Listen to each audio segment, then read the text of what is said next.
tauhan ni Speaker Martin Romualdez na si Jocelyn Sereno para sa pag-deliver ng maletang pera patungo sa bahay ni Speaker na sa North Forks Park sa Manila Drive at nang lumipat siya sa number 14 Nara Street, South Forks Park. Gusto ko pong linawin, hindi ako nakikialam sa mismong proseso ng paghati. Dumaan lang po sa akin ang pera na agad i-deliver kay Speaker Romualdez.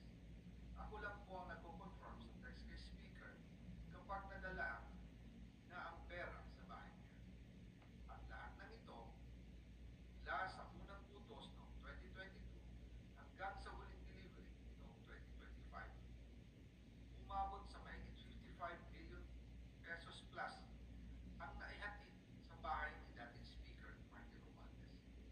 Madalas hindi nabubuo ang hinihingi 2 billion pesos bawat buwan ni Speaker, kaya iyan ang final total. Ang sinabi mismo ni Speaker Martin sa akin na hati sila ni Pangulong Marcos ang perang yun. Ang listahan ng mga deliveries na ito, kailan, magkano, at saan dinala, ilalabas ko po kasabay ng video na ito. Noong November 2024, habang nasa proseso kami ng pagtatalakay ng budget, nagkipag-meeting sa akin ni Speaker Martin, si Yusek Jojo Cadiz. Sabi niya, masama raw ang loob ni Pangulong Marcos, wala raw siyang natatanggap na remittance.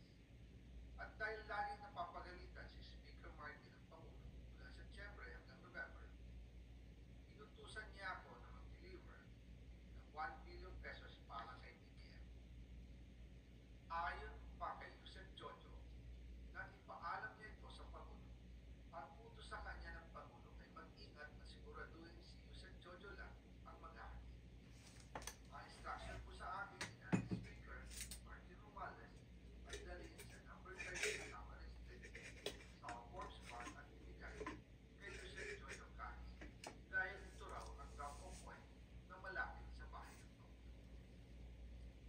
Sinabi rin po sa akin Speaker Martin Romualdez na si PBBM ang nag-utos sa kanya na bilhin ang bahay sa number 13 Camarines Street para gamitin bilang bagsakan at imbakan ng pera mula sa mga SOP, koleksyon at deliveries na para sa Pangulo. Noong December 2, 2024, personal kong i-deliver ang 200 million kay Yusek Jojo Cadiz sa number 30 Camarines Street, South Forks Park. Ayon sa kanya, dadalhin daw niya ito sa bahay ng Pangulo sa number 41 Nara Street, South Forks Park. Kasunod nito, noong December 5, 2024, muli akong nag-deliver ng 800 million na parehong Yusek Jojo Cadiz pa rin ang tumanggap. Sabi niya, yun naman ay dadalhin sa bagong bahay ng Pangulo sa South Forks Park.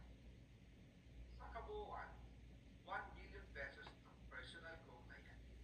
Ako mismo ang nagbigay ng pera, kasama ang dating driver at mga tauhan. At lahat ito ay base sa direktang utos ni Speaker Martin Romualdez. At dyan po nabuo ang kabuuang halagang 56 billion na ipinadala mula 2022 hanggang 2025. Pero kahit na na-deliver na ang 1 billion pesos para kay Pangulong Marcos at kahit na naisama na rin sa 2025 budget at 100 billion pesos insertion sa pamamagitan ng Bicam Committee, ayon mismo sa utos ng Pangulo, Wow.